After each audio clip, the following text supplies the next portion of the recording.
Hello everyone, my name's Mike, welcome to Tech Car Moon, and on this channel I talk about camera as well as technology and my opinions on them, so if you haven't already, please subscribe. But in this video I'm going to be talking about a very inexpensive slider that I think you should be looking at. Let's jump into it.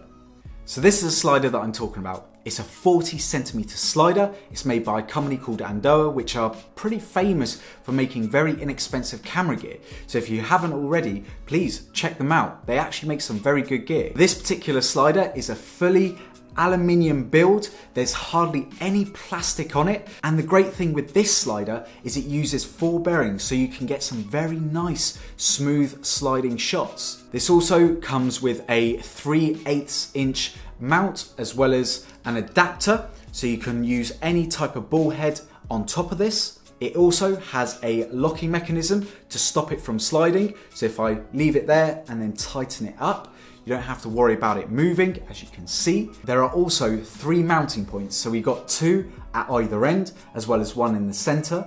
As you can see, I've got an Arca Swiss plate in the middle. Now the reason for that is with most longer sliders, typically if you try and use it with the center plate, the problem is that where it's so long and you may have a heavy camera, it can actually tilt when you get to the end of these, because holding it in the middle, you're still going to get a slight bend. So when you're moving it from one side to the other, the issue is that you're going to start to see very wonky footage when moving it from one side to the other. But because this is a very small slider, you don't have to worry about any of this, and I've tested it. Getting away with just using the center mount, you can do it with this slider, even with a slightly heavy rig. Talking about heavy rigs, this can handle about £5 to £6.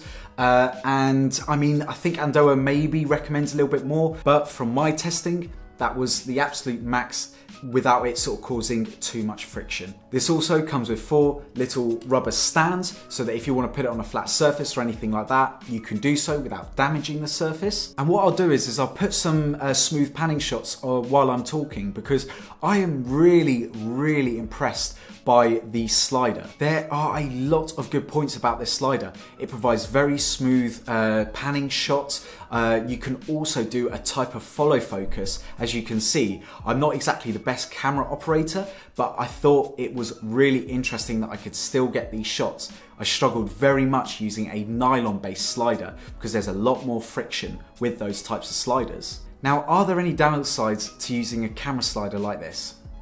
Not really. For about £30 to £35, I don't think you can really get a better option.